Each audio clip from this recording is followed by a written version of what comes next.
베드로후서 2장 20절 20절로 22절까지 우리 다같이 합독하시겠습니다. 만일 그들이 우리 주 대신 구주 예수 그리스도를 알므로 세상의 더러움을 피한 후에 다시 그 중에 얽매이고 지면 그 나중 형편이 처음보다 더 심하리니 의의 도를 안 후에 받은 거룩한 명령을 저버리는 것보다 알지 못하는 것이 도리어 그들에게 나으니라. 참된 속담에 이르기를 개가 그 토하였던 것에 돌아가고 돼지가 씻었다가 더러운 구덩이에 도로 누웠다 하는 말이 그들에게 응하였도다. 아멘. 참된 속담에 이런 게 있다 그러는데 뭐 그런 속담이 우리나라에는 있는지 없는지 잘 모르겠어요. 그러나 아마도 공통적으로 그렇게들 생각하는 것 같습니다. 대부분이 이 개와 돼지 이거를 좀 우리가 사람을 때로 이렇게 좀 비하해서 욕하거나 뭐 할 때도 꼭 개 얘기를 하죠. 돼지 얘기를 하고요. 그런 거 보면 이 개와 돼지가 뭔가 깨끗지는 않은 거라고 이제 말할 수 있어요. 어쨌든 여기 표현을 그렇게 해놨어요. 개가 그 토하였던 것에 돌아가고 돼지가 씻었다가 더러운 구덩이에 도로 눕는다. 이게 이제 그 짐승의 속성을 표현한 거예요. 속성을 표현한 건데 하기야 우리 시골에서 이렇게 개를 저도 많이 키워봤고 어려서 많이 동네에서 봤지만은 개가 좀 지저분한 걸 많이 먹기는 해요. 그 뭐 길거리에 있는 거 똥 같은 것도 많이 먹고 뭐 그런 거를 늘 보면은 그러니까 또 자기가 또 먹었던 걸 또 토해놓고 그러니까 이 토한다는 건 뭐냐면요 욕심을 내는 거예요. 일단 먹거리를 보면은 무조건 집어넣어요. 입에다가 집어넣고 조용한 데 가서 토해놓고 다시 집어먹는 거예요.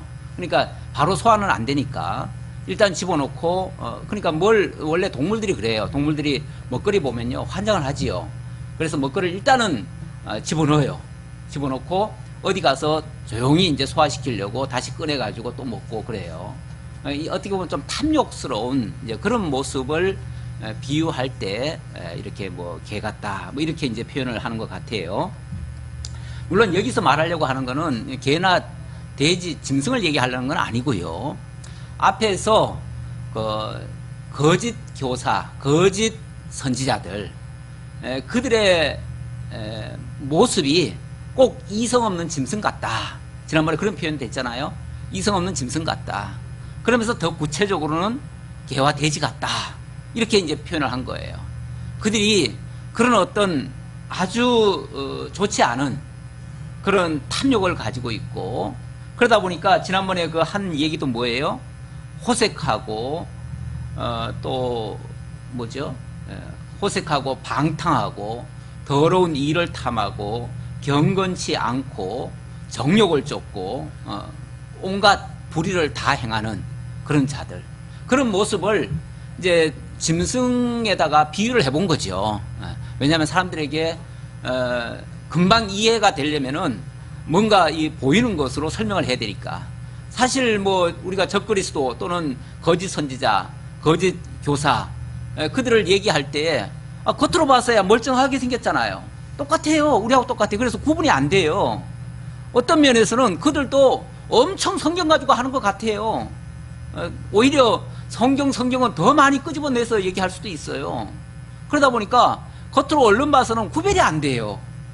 구별이 안 되니까 그들의 어떤 알량한 말 몇 마디 가지고 판단할 게 아니고 그들에게서 나타나는 그런 어떤 깊은 내면에 있는 생각, 사상 또는 그들의 행동에서 나오는 거 그런 걸 통해서 결국 그들을 분별할 수밖에 없는데 그들을 보면은 이제 그들의 그 이면까지를 자세히 들여다보면 그런 모습들이 보인다는 거죠. 호색하는 모습도 보이고 방탕하는 모습, 더러운 일을 탐하는 모습, 경건치 않은 모습, 정욕을 쫓는 모습 이게 대부분의 이단들의 특징들이에요. 이단들 하면은 뭐 대부분 보면은 돈 많고요, 여자 문제 복잡하고요, 여러 가지 어려운 아니 뭐 안 좋은 그런 뉴스거리에 다 등장하는 사람들이 다 그 사람들이에요. 예, 사실 제대로 성경 알고 제대로 하나님 믿는 사람이라면 그럴 수가 없는 거예요. 근데 가끔씩 보면 뉴스에 이상하게 교회들 이상한 소리들이 자꾸 나오잖아요. 근데 조금만 더 들어가 보면은 그들의 이제 정체를 확인해 보려고 좀 심층 탐구로 이렇게 들어가 보면 이상한 논리를 펴요. 이상한 논리를 펴고, 특히 그들 중에서는 성도들한테 무슨 뭐 자유를 준다, 또는 뭐 엄청나게 무슨 뭐 부자가 되게 해준다, 어떤 뭔가 자관 끌만한 것들, 시선을 끌만하고 호감을 가질 만한 것들을 많이 제시를 해요. 제시를 하니까 뭔가 참된 진리에 창념하지 아니하고 헛된 그런 욕망을 추구하는 사람들한테는 아주 좋은 미끼가 되는 거예요, 그게. 그러다 보니까 그런 욕심을 가진 자들은 그런데 그냥 덜컥 걸려요. 그러다 보니까 결국에 나중에 가보면 이게 처음에가 이게 우리가 뭐 조심해야지, 절대 그러면 안 되지 그러는데요, 코라는 거는 한번 꿰이면요 발버둥 쳐도 못 벗어나는 거예요. 원래 그 낚시꾼들이 그 미끼 가지고 던져놓잖아요.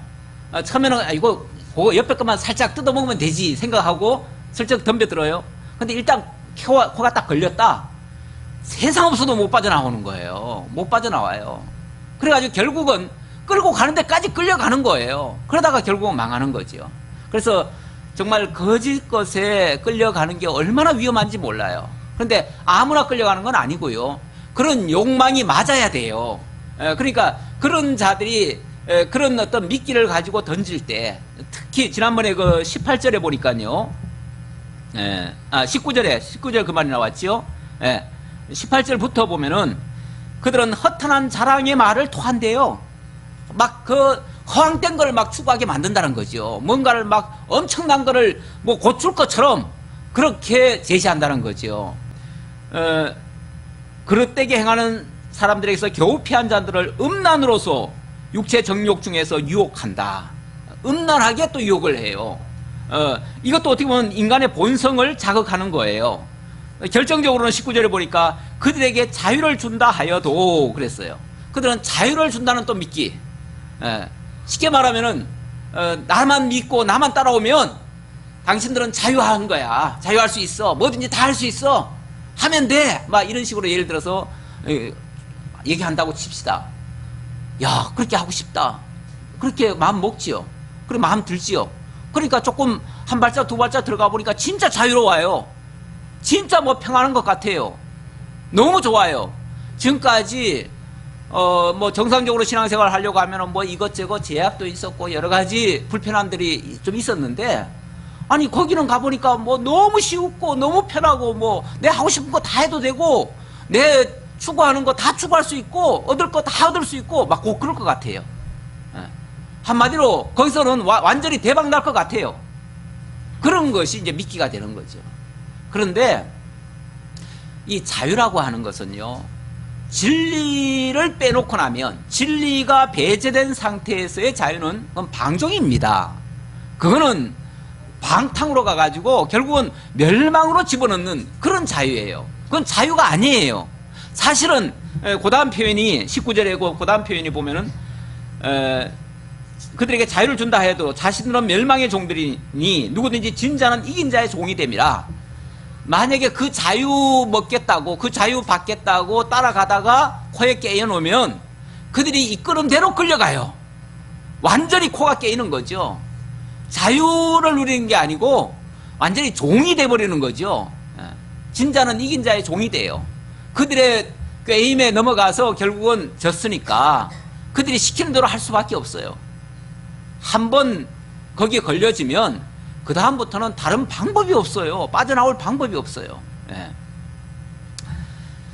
그래서 위험하다는 거예요. 그래서 이 악한 자들의 그 꾀임, 유혹, 이런 것들을 우리가 주의를 해야 되는데, 오늘 20절에 보니까 만일 그들이 우리 주 대신 구주 예수 그리스도를 알므로 세상의 더러움을 피한 후에 다시 그 중에 얽매이고 지면 그 나중 형편이 처음보다 더 심하리니. 그들의 특징 가운데 마지막으로는 무슨 얘기를 했냐면, 그들은 우리 주 대신 그리스도 구주 예수 그리스도를 알므로 세상의 더러움을 피한 후에 다시 그 중에 얽매이고 지면 그 나중 형편이 처음보다 더 나쁘다. 또 그 다음 말도 비슷한 말이에요. 의의 도를 안 후에 받은 거룩한 명령을 저버리는 것보다 알지 못하는 것이 도리어 그들에게 나으니라. 물론 이거는 좀 이중적으로 같이 설명을 하고 있는 말인데요. 다시 말하면 이단들의 정체가 어디서부터 나왔는지를 소개하고, 또 더 나아가서 그런 식으로 속는 자도 결국은 이단의 밥이 되고 그렇게 되어질 수 있다. 그 얘기를 동시에 하면서 그렇게 속거나 그렇게 해서 이단이 됐거나 또 그 이단에게 속은 자는 결국은 진리의 도를 안 후에 다시 그 옛날로 되돌아가가지고 마치 개가 토했던 것을 다시 주워 먹는 것처럼 그렇게 불결하고 더러운 상태가 돼버린다. 그 얘기를 지금 하려는 거예요. 굉장히 엄중한 그런 이제 경계를 하는 거죠. 얼마나 위험하면 이렇게까지 표현할까. 우리 주 구주 예수 그리스도를 알므로 세상의 더러움을 피한 후에 다시 그 중에 들어갔다면 그들은 구제불능이다. 한마디로 구제불능이다. 그들은 다시 뭐 이렇게 또 고쳐가지고 쓸 수 있는 그런 존재들이 못 된다. 그런 얘기예요. 왜냐하면 아예 몰랐으면요 회개하고 돌아오면 되죠. 근데 어쩌면 알고 하는 일들이에요. 알고 하는, 모르고 하는 거는요, 그거는 요만큼의 죄라고 한다면 모르고 짓는 죄, 그걸 구약 성경에서 뭐라고 그러냐면 그걸 그릇범한 죄 이렇게 얘기를 해요. 그릇범한 죄. 이 그릇범한 죄는 어떤 면에서는 실수하는 거예요. 실수 정도는요 하나님께서도 실수한 자들은 도피성에 피하면 다 용서받을 수 있어요. 거기서 다 탕감받을 수도 있고 나중에 사함을 받을 수가 있어요. 그런데 계획적이고 의도적이고 뻔히 알면서 그렇게 하면 잘못되는 줄 알면서 계속 해나가는 거, 이걸 뭐라고 그러냐면 고의적인 범죄라고 그래요. 고범죄라고 그래요. 고범죄라고 그러는데 이 고범죄는요 어떤 경우에도 용서하지 말라 그래요. 그래가지고 설령 고범죄를 저질러가지고 도피성에 들어왔다 할지라도 끌어내서라도 죽여라 그래요. 그런 경우는 뭐 구약 성경은 실제 행동 대 행동이니까 그렇게 행한 자들은 그대로 행할 수밖에 없어요. 그래서 결국은 죽어 마땅한 자들인데, 신약으로 말하면 아주 계획적이고 의도적이고 고의적으로 그리스도를 거부하고 대적하고 또 그쪽으로 사람들을 미혹하고 이런 자들, 왜 그들이 우리 주 대신 구주 예수 그리스도를 알므로 이 얘기를 먼저 했냐면 그들이 남이 아니고요, 그들은 어떤 면에서 교회에 있던 사람들이에요. 교회에 있던 사람들이에요. 그 요한일서에 보면, 요한일서 2장 19절에 보면 이런 말이 있어요. 거기 적그리스도를 얘기할 때 적그리스도의 정체를 이렇게 설명을 합니다. 그들이 우리에게서 나갔으나 우리에게 속하지 아니하였나니. 그들은 우리에게서 나갔는데 우리에게 속한 자들이 아니다. 그렇게 얘기를 해요. 우리에게서 나갔다는 말은 우리와 같이 있다가 얼마 전까지, 다시 말하면 같이 예수 믿는다고 하고 같이 하나님 찬양하고 같이 하던 자들이에요. 같이 하던 자들인데, 그러니까 어찌 보면 진리의 도를 좀 알았지요. 예수도 알았지요. 예수도 믿는다고 해도 했지요. 근데 어느 날 보니까 이 사람이 180도 바뀌어가지고 예수 이름으로 예수를 앞세워서 예수를 이용해서, 왜냐하면 그들은요 교회의 속성을 너무나 잘 알아요. 또 성도들의 심리 상태도 너무나 잘 알아요. 그러니까 어떻게 하면 속여 먹을 수 있는지를 잘 연구한 사람들이에요. 너무나 잘 알아요. 그들이 하는 말은요 사람들의 마음의 심리를 다 아주 울리고 웃기고 다 해줄 수 있어요. 그래가지고 사람들을 속여 먹는 거죠. 그걸 아주 고의적으로 악의적으로 이용해 먹는 거죠.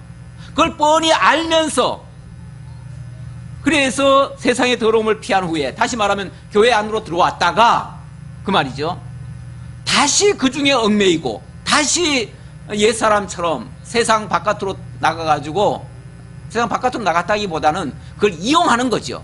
그걸 이용해가지고 정말 안 믿는 사람도 할 수 없는 그런 짓들을 하게 된다면 그런 사람들은 참 부재불능이다.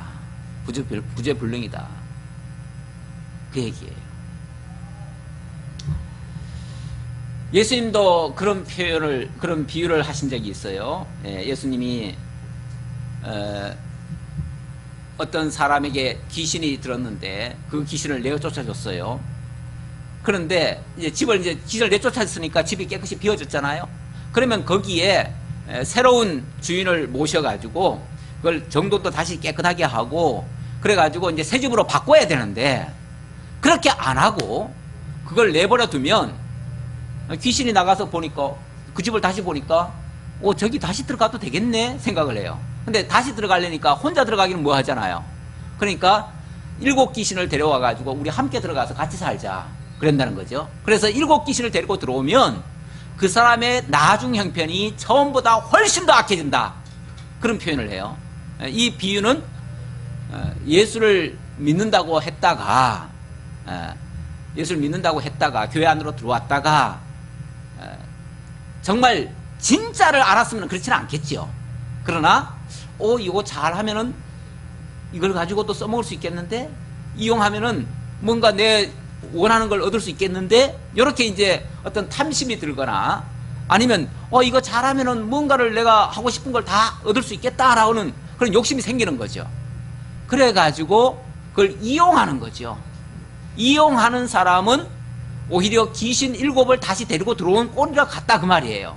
그렇게 되어지면 하는 행동은 과거로 되도록 하고 그걸로 인해 가지고 벌어지는 그 나중 형편은 그 이전보다 훨씬 더 나빠요.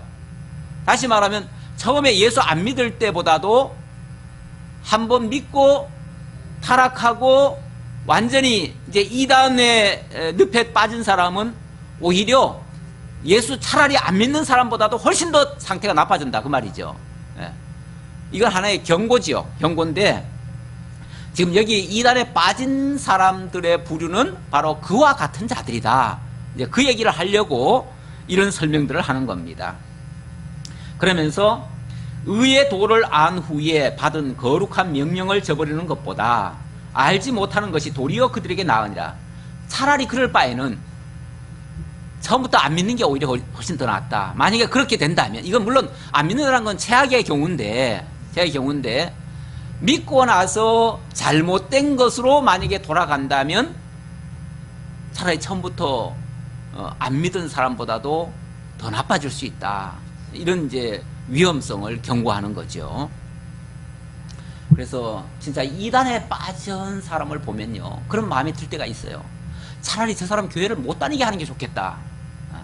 그 사람을 예수 못 믿게 하려는 게 아니라 그 사람이 그런 잘못된 것에 빠져가지고 거기에 충성하느라고 수많은 영혼들을 또 속이고 자기도 모르게 또 그 이용을 당해요. 이용을 당해가지고 아니 내가 예수 안 믿으면요 나 혼자만 망해요. 나 혼자만 망하고 말아요. 그런데 내가 이단에 빠져놓으면은 나 혼자만 망하는 게 아니라 남들까지 망하게 돼요. 남들까지 속여요. 온통 다 더 나쁜 결과를 만들어내니까 차라리 그럴 바에는 아예 처음부터 모르는 게 더 나을 뻔했다. 이제 이런 얘기죠. 예수님이 가룟 유다한테도 그런 표현을 한 적이 있어요. 가룟 유다한테도 차라리 너는 이 세상에 안 태어난 게 훨씬 더 나을 뻔했다. 그런 얘기를 해요. 예. 왜냐하면은 정말 예수를 대적하고 예수를 죽이는 일에 앞장선 역할을 한 거 아닙니까? 그 악역을 그렇게 감당한다면 차라리 예수 안 만난 게 훨씬 낫죠. 예수 안 만난 게 훨씬 낫었어요. 가룟 유다 같은 경우는 예수를 안 만났으면은 뭐 자기 혼자 그냥 살다가 자기 혼자 죽고 말겠죠. 다른 사람들한테까지 그렇게 영향을 주지는 않겠죠. 예, 그런 차원에서 하는 말이에요. 히브리서에 보면 히브리서 6장 4절에 보면 그런 표현, 물론 히브리서의 그 배경은 조금 다릅니다만은 이제 그 의미적으로 들어왔다가 나가서 더 나빠진다는 그런 측면에서는 유사한 면이 있지요. 히브리서 6장 4절에 보면 이런 말씀이 있어요. 한번 빛을 받고 하늘의 은사를 맛보고 성령에 참여한 바 되고 하나님의 선한 말씀과 내세 능력을 맛보고도 타락한 자들은, 그리고도 타락한 자들은 다시 새롭게 하여 회개하게 할 수 없나니 그들은 도무지 돌이킬 방법이 없다, 그 얘기예요. 방법이 없는데, 왜냐하면 만약에 그들을 다시 만약에 회개케 하려면은 어떤 일까지 있어야 되냐면, 그리스도가 1차적으로 와가지고 그들을 위해서 십자가에 못 박아 죽임 당한 일을 또 해야 돼, 또. 왜? 이미 그걸로 1차적으로 예수 믿음으로 말미암아 구원을 얻게 한 일은 예수님의 한 번 십자가로 끝났거든요. 그런데 이렇게 배도한 사람들을 위해서 또 회복하려면은 그들을 위해서 또 한 번 또 죽어줘야 될 판이에요. 그러니까 그거 자체가 불가능이니까 결국은 그들이 용서받을 길도 불가능하다, 그런 얘기예요. 좀 어려운 말 같아요. 얘기해놓고 보니까 이해했으리라 생각이 잘 안 드네요.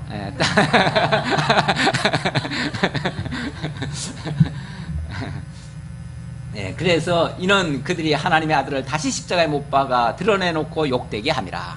드러내놓고 욕되게 함이라.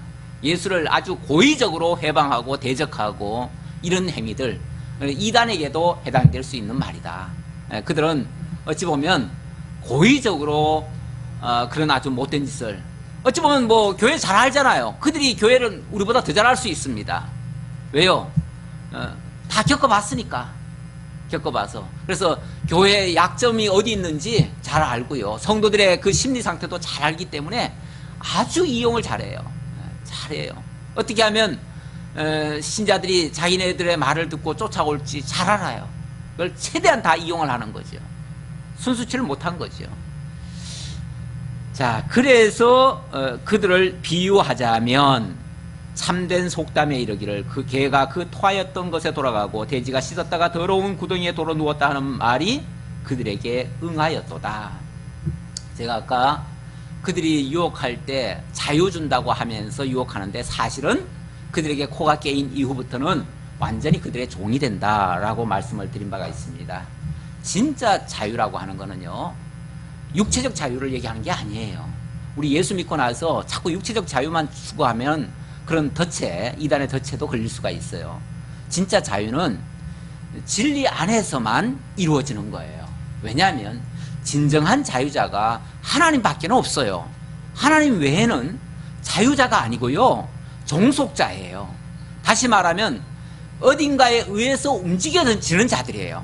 우리는 내 마음대로 사는 것 같지만 사실은 다 주변의 환경에 속해 있어요. 그래서 그것들에 의해서 우리가 좌지우지 돼요. 그러니까 나 마음대로 내 혼자 내 뜻대로 다 할 수 있다, 이거 착각이에요. 만약에 그렇게 생각한다 그러면 어느 순간 자기도 사단에게 지금 속아 있을 수도 있어요. 우리는 하나님께 종속된 자예요. 하나님에 의해서, 하나님이 그래서 자유를 주시면 우리가 자유할 수 있고요, 하나님이 자유를 안 주시면 우리는 종살이 할 수밖에 없어요. 그래서 진정한 자유는 하나님 안에 있고요, 그 하나님의 안에 있는 그 자유를 우리에게 들려준 길이 누구냐면은 예수예요. 그리고 그 참된 진리가 예수께 있어요. 그걸 알려주신 분이 예수예요. 또 그걸로 말미암아 생명을 얻게 하신 분도 예수예요. 그래서 예수님이 내가 곧 길이요 진리요 생명이라 그랬고, 진리를 알지니 진리가 너희를 자유하게 하리라 그랬어요. 그 진리를 알면, 그 예수를 알면, 그 예수를 통해서 진정한 자유자이신 하나님 앞으로 나아갈 수 있고, 그러면은 하나님 안에서 하나님이 원하시는 일에 같이 참여하니까 그때가 진정한 자유가 되는 거예요. 자꾸 육체적인 자유만 추구하다 보니까 덫에 걸리는 거예요. 육체적인 자유가 아니라 정말 심령의 자유를 얻어야 되고요, 정말 영혼의 자유를 얻어야 되고요, 영원한 자유를 얻어야 돼요. 그것은 정말 그리스도 안에서만 자유를 얻을 수가 있어요. 근데 그 진리, 그 자유는 곧 진리를 통해서 오고요, 그 진리는 예수를 통해서 오는 거예요. 그러다 보니까 그 예수가 우리에게 들려준 하나님의 말씀, 그 진리된 내용을 확인을 해야 되고 알아야 돼요. 그 진리를 우리가 배워야 돼요. 그런데 교회를 다니면서도 여전히 다른 게 바빠. 이 진리를 아는 게 바쁜 게 아니라 돈이 커 보이고 권세가 커 보이고, 그렇다면 나는 참 진리를 사랑해, 이 말을 하기가 힘들죠. 그 말을 하기가 힘들지요. 나 시간이 없어. 진리는 사랑하는데 시간이 없어. 그러시는 분들도 있죠. 실제로 많이 바쁘시죠?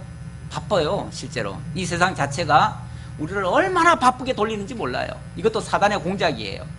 우리를 어떻게 해서든지 하나님의 진리에게서 멀어지게 하려고 무진장이 바쁘게 돌려요. 그런데 만약에 우리가 모든 것 위에 1순위로 이 진리를 아는 것에다가 만약에 포커스를 맞춘다면, 그렇다면 그래도 시간이 없다 소리는 하기가 힘들지요. 여러분, 최소한 밥 먹을 시간이 있잖아요. 그리고 잠잘 시간이 있고, 일하러 갈 시간도 있고, 조금 더 여유 있으면은 놀러 갈 시간도 좀 있잖아요. 관광 갈 시간도 있고. 그런데 말씀을 가까이 할 시간은 도무지 안 나네요. 그러시면은 변명밖에 안 돼요. 변명으로밖에 안 들려요. 왜냐하면 내가 이 말을 하는 이유는 여러분들이 겁박하는 게 아니고, 우리가 진리를 쫓지 아니하면 거짓 것을 쫓게 돼 있고요. 거짓 것을 쫓게 되면은 그게 나는 자유를 누리는 것 같지만 사실은 종살이 하는 것이 돼버린다, 그 말이에요. 진리와 멀어지는 것은 결국은 사단이 시키는 대로 할 수밖에 없는 거예요. 진리가 멀어지면요, 진리로 말미암아 이루어질 행복도 그만큼 멀어질 수 있습니다. 자유도 멀어지고 행복도 멀어질 수 있습니다. 이 사람들이, 많은 사람들이 행복을 갖다가 성공과 승리라는 것에서 찾으려고 하는데, 성경에서는 그 성공, 승리 이런 것들을 어떻게 보면 헛된 구름같이 여겨요. 아침에 피었다가 사그라드는 그런 꽃과 같이 그렇게 비유하기도 해요. 어찌 보면 일장춘몽 같은 것들이에요. 성공을 쫓는 자들은 나중에 가보면은 내가 뭘 위해서 그토록 달려왔던가, 진짜 나 헛살았다, 그런 말을 할 때가 있어요. 뭐 유명한 정치인이 그런 말을 했대죠. 자기가 일평생 정치로 활동을 했는데 지나놓고 보니까 정치는 허업이야, 이런 말을 했어요. 정치는 허업이다. 허업이라는 게 뭐예요? 헛된 일을 했다, 그 말이죠. 여지껏 한 게 헛된, 뒷말은 안 할게요. 헛된 일을 했다. 그렇게, 이 승리라는 게 그래요. 세상에서 뭘 엄청난 걸 얻은 것 같지만요, 솔직히 조금만 지나가 보면요, 그거 아무것도 아니라는 것이 금방 드러나요. 진짜 우리의 진짜 살이 되고 피가 되고 영원한 생명이 되는 것은 진리밖에 없어요. 이 진리를 2순위, 3순위에다 놓고 다른 걸 추구하는 것은 이거는 시간 문제가 아니고요. 이거는 우리의 어떤 가치관의 문제고요. 우리의 철학이 지금 어디에 있는가를 지금 보여주는 한 단면이기도 해요. 헛된 것에서, 거품에서 우리가 행복을 찾아서는 안 됩니다. 나무가 시냇가에 있어야 행복하고요. 젖된 아기가 엄마 품 안에 있어야 행복할 수 있습니다. 그런 것처럼 우리도 참된 이 진리 안에서만 자유를 찾고 주님과 함께 동행함으로써 행복을 누리시기를 진심으로 기원합니다. 조금만 더 볼게요. 3장으로 넘어가 봅시다. 3장은 주 강림에 대한 교훈입니다. 베드로 후서는 길지는 않아요. 길지는 않은데 아주 임팩트가 강하지요. 뭔가 굉장히 강렬한 메시지를 주고 있습니다. 특히 여기서 이제 3장에서는, 자, 1장에서는 참과 거짓에 대한 분명한 기준을 알려주려고 참에 대한 이야기를 했어요. 그리고 2장에서는 그 참을 속이려 하고 우리를 미혹하게 하려는 그 거짓 것들에 대해서 그들의 정체와 그들의 사상과 그들의 어떤 행동들을 살펴봤어요.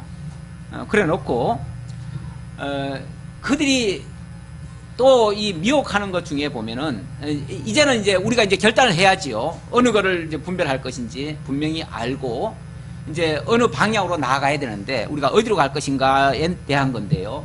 3장의 내용은 주 강림에 대한 교훈이라고 그랬죠. 주 강림이라고 하는 것은 주님께서 다시 오신다는 얘기잖아요. 그렇죠? 주님께서 다시 오신다. 이건 어찌 보면 우리의 미래에 대한 것이고요. 소망에 관한 것이에요. 소망에 관한 것인데 우리가 정말 주님이 다시 오시고 주님이 그 약속하셨던 그 하나님의 나라를 완성하시고 그 나라에 우리로 함께 참여시켜 주시고 만약에 이 사실을 믿지 않는다면요. 그 사실이 믿어지지 않는다면요. 우리는 이 땅에다가 목표를 둘 수밖에 없어요. 그렇잖아요. 영원한 미래가 보장이 안 된다면 이 땅이 전부지요. 이 땅이 전부니까 여기다가 투자해야 되고 여기서 쇼부를 봐야지요. 그래서 우리가 이 땅에다가 매진을 하는 이유가 거기에 자꾸 유혹이 되는 이유도 그것 때문이에요. 그러니까 주 강림에 대한 소망을 못 가진다면 우리는 그들에게 넘어갈 수밖에 없어요. 그래서 분명한 주님이 강림하신다는 사실을 분명히 알아야 되고요. 만약에 그것을 신뢰하지 못하게 한다든지 바라보지 못하도록 우리를 소망하지 않게 한다면 그거는 우리가 경계해야 되는 거죠. 그런 차원에서의 교훈입니다. 그래서 3장 1절부터 7절에서는 강림을 부인하는 자들을 경계하라고 하는 말씀인데요. 그리고 이제 8절로 17절은 주 강림에 대한 소망을 가지라고 하는 말입니다. 권면하는 말입니다. 자, 일단 이런 것들을 제대로 알려면 그리고 그렇게 소망을 가지고 경계를 하려면 한마디로 성경이 우리에게 어떻게 알려주었는지 어떻게 약속했는지 주님의 미래에 관해서는 어떻게 설명을 하셨는지 그런 거에 대해서 우리가 잊지 말아야 돼요. 기억을 하고 있어야 돼요. 언제나 우리 속에 간직이 돼 있어야 돼요. 이걸 뭐 지식 창고에만 넣어놓고 안 가지고 다니면 소용없어요. 제가 이제 여기다가 성경 구절을 일부러 내가 안 넣었어요. 안 넣은 이유는 성경 구절을 여러분들이 좀 찾아보시라고. 그래서 우리가 성경 읽을 때도 지난번에는 여기 같이 넣었다가 일부러 안 넣었는데 성경을 직접 찾으시라고. 왜냐하면 그것만 볼 게 아니잖아요. 그것만 볼 게 아니고 또 뒤에도 계속 봐야 되는데 함께 찾아보자고 일부러 성경을 안 넣었습니다.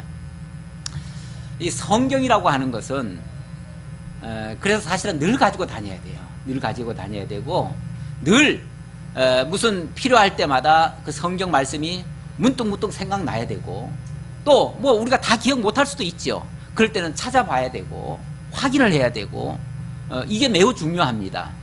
그게 모든 문제를 해결할 수 있는 그 열쇠가 그 속에 담겨져 있어요. 그래서 말씀을 가까이 하는 거 이거 매우 중요합니다. 3장의 말씀은 바로 그런 의미에서 그래서 3장 1절로 2절에서는 선지자들의 예언과 사도들의 명하심을 절대로 잊지 말아라. 그걸 기억하고 있어라. 간직해라. 그런 표현이에요. 그런 의미에서 하는 말입니다. 사랑하는 자들아 내가 이제 이 둘째 편지를 너희에게 쓰노니 이 두 편지로 너희의 진실한 마음을 일깨워 생각나게 하여 곧 거룩한 선지자들이 예언한 말씀과 주 대신 구주께서 너희의 사도들로 말미암아 명하신 것을 기억하게 하려 하노라. 사도 베드로가 이 둘째 편지를 너희에게 쓴다 그랬는데 바로 이 베드로 후서가 두 번째 편지예요. 이제 그 형태는 서신 형태예요. 그래서 이제 두 번째 편지다 이렇게 표현을 한 거예요. 그래서 원래 우리는 베드로 후서라고 이렇게 기록이 돼 있지만 원래 베드로가 보낸 두 번째 편지 이렇게 돼 있어요. 원문에는 그렇게 돼 있어요. 그러니까 베드로가 이 두 번째 베드로 후서를 너희들에게 쓰고 있다. 왜 쓰느냐? 너희의 진실한 마음을 일깨워 생각나게 하여 너희의 진실한 마음, 그 진실한 마음은 하나님을 향한 마음이겠죠. 진리를 사모하는 마음이겠죠. 하나님을 사랑하는 그 마음을 일깨우기 위해서, 일깨우려니까 사실 일깨우는데 베드로가 전해주는 말은 어찌 보면 그거 촉진제뿐이에요. 촉진제예요. 촉진제고 실제 그 말씀이 생각나거나 또는 그 말씀의 그 본체는 어디에 있냐면은 성경에 있어요. 성경에 있으니까. 그래서 나는 너희들을 생각나게 하려고 촉진제를 준다. 그래서 촉진제 주려고 지금 두 번째 편지를 쓴다. 근데 너희들은 이 촉진제를 맞고 곧 거룩한 선자들이 예언한 말씀과 주 대신 구주께서 너희의 사도들로 말미암아 너희들에게 알려준 명예하신 것을 기억하게 하려 하노라. 생각나고 기억나고 이게 매우 중요하다고 말이죠. 말씀은 무슨 사건 딱 부딪히면은 바로바로 튀어나와야 써먹을 수가 있잖아요. 그렇죠? 활용을 할 수가 있잖아요. 활용할 수 있는데 좀 죄송한 얘기지만 우리가 한번 들었다고 다 할 수는 없습니다. 솔직히 말하면 제가 이제 강론 서두에 항상 지난주에 했던 거를 살짝 제가 언급하고 넘어가죠. 넘어가는 이유가 뭐냐면 지난주에 했던 말씀도 여러분들 다 까먹었을까봐 살짝 기억나게 하려고. 기억나야 왜냐하면 연결을 할 수 있으니까. 그러니까 연결하기 위해서 제가 살짝 건드려주고 그리고 이제 이어서 한다는 걸 말씀드리는 거예요. 이렇게 자꾸 어떻게 보면 자꾸 일깨워줘야 돼. 일깨우고 이게 또 여러분들이 이렇게 해가지고 이제 성경을 창세부터 계시록까지 다 배웠다. 아 그럼 나 성경 다 안다. 이러면 되겠어요? 죄송하지만 또 잊어버렸어요. 아니, 솔직히 지난주 것도 제가 물어보면 다 모르실걸? 그러니까 그래서 이거는 어떻게 해야 되냐면은 계속 반복하는 수밖에 없어요. 반복을 해야 돼요. 그 야구 선수들이요. 그 한번 홈런 치고 뭐 하는데 뭐 저 사람은 치기만 하면 홈런 나와. 언제 치기만 하면 나왔어요. 그렇지 않아요. 연습할 때 한 1000개 치면은 몇 개가 홈런 치는 거예요. 그러니까 한번 연습할 때 막 1000개씩 몇천 개씩 해요. 그래가지고 실전에 나와가지고 정말 3번 치고 보통 우리가 이제 안타 치는데 3할 때 타자라 그러면요 잘한다 그래요. 그 말은 뭐냐면요 3번 칠 때 한 번만 맞아도 잘하는 거라는 거죠. 굉장히 잘하는 거예요. 3번 치는데 한 번만 맞아도 잘하는 건데 뭐 10번 쳐가 10번 다 맞으면 더 좋겠죠. 근데 그런 사람은 없어요. 그래도 10번 쳐서 한 번은 맞아야지. 최소한. 그렇죠? 근데 한 번도 못 맞는 사람도 있어. 왜 그럴까요? 한 번 들은 걸로 나는 다 안다 그래서 그래요. 다 안다. 한 번 들으면 다 몰라요. 나도 몰라요. 저도 가르쳐 드렸지만은 저도 다음 주에 그거 생각하라 그러면 저도 잘 몰라요. 그럼 저도 봐야 알아요. 그런데 듣기만 하신 분이야 오죽하겠어요. 그러니까 어떻게 합니까? 또 들어봐야 되고요. 아니면은 또 반복을 하든지 아니면 뭐 인터넷으로라도 다시 보든지 뭔가 자기가 또 성경을 읽어라도 보든지 이렇게 해서 복습을 또 해야 돼요. 이렇게 자꾸 하는 걸 뭐라 그러냐면은 고상한 말로 경건의 연습이라고 그래요. 경건의 연습. 경건의 연습이 이루어져야 돼요. 그러니까 한번 들었다고 아 저거 지난번에 뭐 목사님 벌써 몇 년 전에도 했어. 아 했겠지요. 당연히 했어도 여러분 다 아냐 그 말이죠. 모르니까 나도 또 하지요. 사실은 좀 모르셔야 돼. 그래야 나도 또 할 맛이 나지. 그래서 함께 또 해보는 거예요. 또 하고 그게 경건의 연습이 되어져야 돼요. 그래서 우리는 반복적으로 배워야 되고 선생된 자는요 계속 그걸 일깨워주는 역할을 또 해줘야 돼요. 일깨워주는 역할. 사도 베드로도 지금 일깨우느라고 하는 말이에요. 말씀에 창념하되 나는 옆에서 촉진제로 자꾸만 일깨워준다 그 말이에요. 그러니까 너희들은 이걸 기억해라 그 말이죠. 자 그러면 이제 내용으로 들어갑니다. 뭘 기억할 거냐, 무슨 내용이 그렇게 중요한 게 있냐 그 말이죠. 먼저 이것을 알지니 말세에 조롱하는 자들이 와서 자기의 정욕을 따라 행하며 조롱하며 이르되 주께서 강림하신다는 약속이 어디 있느냐. 조상들이 잔 후로부터 만물이 처음 창조될 때와 같이 그냥 있다 하니 이는 하늘이 예적부터 있는 것과 땅이 물에서 나와 성립된 것도 하나님의 말씀으로 된 것을 그들이 일부러 잊으려 함이로다. 일부러 잊으려 한다. 일부러, 고의적으로. 누가요? 악한 자들이. 악한 자들은요, 뭐 아주 그럴듯하게 논리적으로 접근을 합니다. 너희들 하나님 봤어? 하나님 지을 때 너희들 옆에 있었어? 그거 확인해 봤어? 뭐 이런 식으로 접근을 하죠. 예를 들면 다 그런 건 아니지만은, 한 형태는 다 같이 다르지만은 결국은 그런 방식이다 그 말이죠.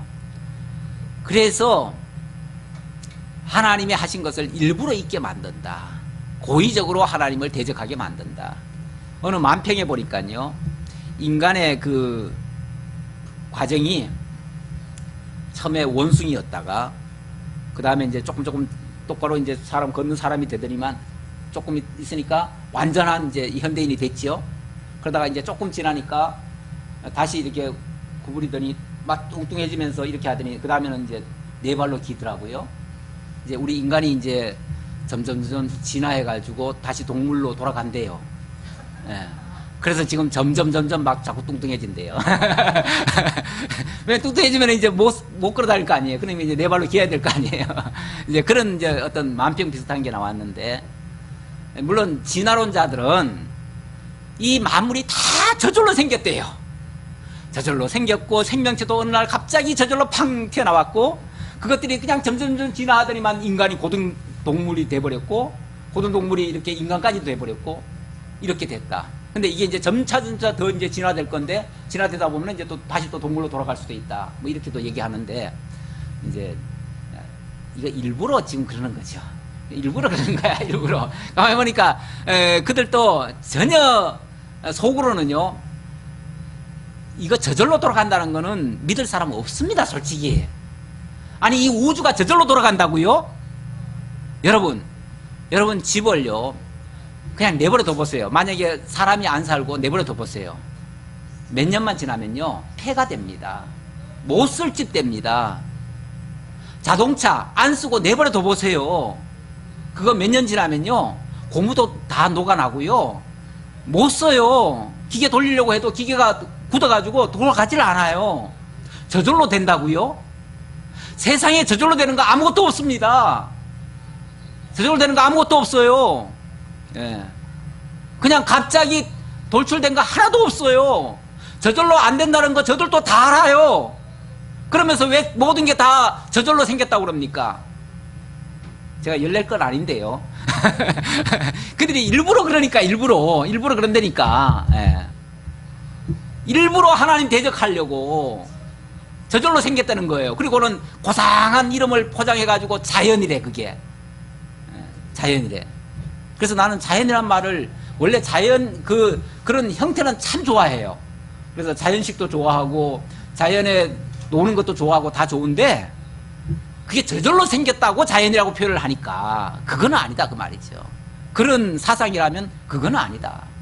하나님이 만드신 너무나 아름다운 창조물이죠. 이 우주가 지금 얼마나 복잡하게 돌아가는데요. 우리 컴퓨터 하나도 사람이 켜고 끄고 안 하면 저절로 안 돌아가요. 그런데 이 컴퓨터보다도 수만 배 더 복잡하고 더 정말 아기자기하게 공교하게 엮여져 있는 이 우주가 저절로 돌아간다고요? 저절로 안 돌아가요. 하나님이 운행자가 없으면요, 안 돌아가요. 네. 그 하나님이 역사를 만들어 가셔요. 이루어 가셔요. 점점 어떻게 이렇게 펼치셨다가 마지막에는 거두셔요. 또 거두시는 역할을 하실 거예요. 그러니까 시작이 있고 끝이 있는 거예요. 이 자연이라고 표현한 사람들은 시작도 없고 끝도 없어요. 근데 이 창조 세계는 시작이 있고 끝이 있어요. 물론 하나님의 나라는 영원해요. 그러니까 진짜 자연이라면, 진짜 영원하다면 하나님 밖에는 영원한 게 없어요. 하나님만 영원하신 분이시고 나머지 것들은 다 피조물이기 때문에 하나님에 의해서 살며 기동하며 존재하고 있어요. 그 외에는 다 없어질 거예요. 그래서 그걸 마무리하시려면 주님께서 필히 오셔야 돼요. 필히. 시작하신 분이 마무리 지으셔야 돼요. 그래서 주님이 강림하실 거예요. 그런데 기롱하는 자들은, 속여먹을 자들은 이 땅이 전부라고 자꾸 얘기하고 저절로 된다고 생각하니까 일부러 그렇게 말을 해가지고 사람들을 속이는 거죠. 그 말에 속지 마시라고 제가 열을 좀 냈습니다. 저 열 내면 안 되는 사람이에요. 여러분들이 잘 안 들으시면 제가 열을 낼 수 있어요. 예, 그래서 이는 심지어 뭐까지 일부러 있냐면은 이는 하늘이 옛적부터 있는 것과 땅이 물에서 나와 물로 성립된 것도 하나님의 말씀으로 된 것을 하나님의 말씀으로 됐다는 것을 일부러 잊으려 함이라. 그러면서 야, 주님 강림하신다는 약속이 어디 있냐? 그런 선지자들이 그렇게 말했는데 그렇게 이루어진 게 어디 있냐? 지금 예수님 오신다고 한 지가 예수님 곧 오신다고 하더니 지금 몇천 년이 지났는데 아직도 안 온다. 그럼 안 온다는 거 아니냐? 그 말을 어떻게 곧대로 믿냐? 그건 이런 뜻이다 그러면서 달리 해석을 하지요. 이단 중에 보면은 그래서 자기가 재림 예수다. 그 말은 다시 구름 가운데 온다는 말은 뭐 인간의 몸을 입고 다시 온다는 얘기다. 그러니까 내가 인간의 몸으로 다시 왔지 않느냐. 그러면서 자기를 쫓으라고 이런 식으로 해석을 하고, 그러니까 예수님이 하신 그 말씀을 갖다가 비꼬아 가지고 자기한테 맞춰 가지고 예수님은 불어 있게 만들고 자기를 쫓게 하려고 이런 식으로 한다 그 말이죠. 그런 것이 매우 위험한 것이다. 예, 오늘은 그 마무리만 지어야죠. 6절. 이로 말미암아 그때의 세상은 물의 넘침으로 멸망하였을 때 이제 하늘과 땅은 그 동일한 말씀으로 불살하기 위하여 보호하신 바 되어 경건하지 아니한 사람들의 심판과 멸망의 날까지 보존하여 두신 것이니라. 하나님이 지금 이것이 지금 이렇게 보존되고 있는 거는요, 뭐 주의 재림이 없거나 하나님이 지금 간섭을 안 하시거나 그래서 이렇게 저절로 내버려 두신 것이 아니고요. 하나님이 지금 운영을 하고 계시는데도 어찌 보면 우리가 볼 때 하나님이 아무것도 안 하시는 것 같잖아요. 인간들이, 그러니까 저 속여 먹기 좋은 사람들이 생각할 때에 하나님은 아무것도 안 하는 것 같아요. 오죽하면 니체가 이런 일에도 하나님 간섭 안 하는 거 보면 하나님은 죽으셨다 이렇게까지 말했을까요? 그런 식의 표현이나 비슷한 말이에요. 실제로 그렇게 주장하는 사람들이 꽤 많아요. 많은데 하나님이요, 이 심판의 날을 지금 방관하시는 게 아니고 보존하여 두시는 거예요. 보존하여 두시는 거. 언제까지요? 불심판을 할 때까지, 불심판을 하기 위한 준비로 보존하여 두신 것이다. 뭐 아무 때나 하는 게 아니고요. 하나님은 하나님의 쉽게 말하면 당신의 그 프로그램이 있어요. 당신의 계획도가 있어요. 그래서 그때가 될 때까지, 그때까지는 뭘 해야 되냐면, 지금 이 말을 하는 의도 중에 하나는 뭐냐면, 그때까지 심판이라는 거는요, 차야 할 수 있는 거예요. 차야 할 수 있는 거. 뭐가 차야 돼요? 죄악이 차야 돼요. 그래서 구약시대 때도 죄악이 차도록 내버려 두셨어요. 그리고 심판하셨거든요. 하나님이 이스라엘 백성들을 애굽에 내려보낼 때 뭐라고 그러냐면, 앞으로 400년 후에 너희들이 애굽에서 나올 것이다. 그때까지는 이 땅은 다 너희 땅인데 그때까지는 너희가 여기를 못 온다 그래요. 그러면서 설명을 뭐라고 그러냐면, 그때까지 이 땅의 백성들이 죄악이 차야, 죄악이 관영해야, 그렇게 얘기를 해요. 죄악이 관영해야 내가 그 죄악을 심판하고 너희들로 여기 살게 할 거다. 가나안 땅을 그렇게 얘기를 해요. 그러니까 하나님의 프로그램에 이 땅을 심판하려면 죄악이 차도록 내버려 둬야 돼요. 죄악이 차도록 내버려 두려면 죄악을 저지르는 사람들이 부지런히 뭘 해야 돼요? 좀 안 좋지만은 그런 사람도 필요해요. 뭐 하는데요? 죄악을 관영하게 하는데 필요한 존재들이에요. 그런데 참 그들을 생각하면 불쌍한 존재들이기도 하고, 사실 그들이 불쌍한 것보다도 그들은 뭐 알고 그런 짓을 하니까 못된 것들이고요. 그들에게 당하는 자들이 불쌍하지요. 그렇죠? 그들에게 쏟고 그 악한 자들에게 쏟아서 같이 망하는 자들이 정말 불쌍하지요.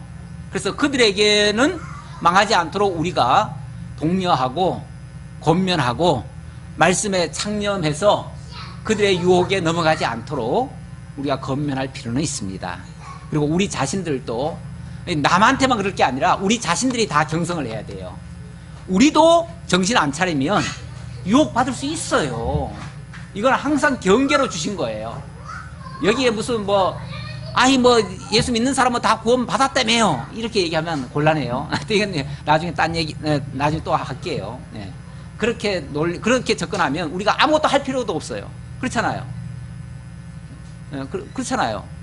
우리에게 이렇게 경종을 울리고 경성하게 하는 거는 정말 오늘이라 일컫는 이날에 정말 우리가 깨어 있어야 된다는 걸 지금 강조하는 말이에요.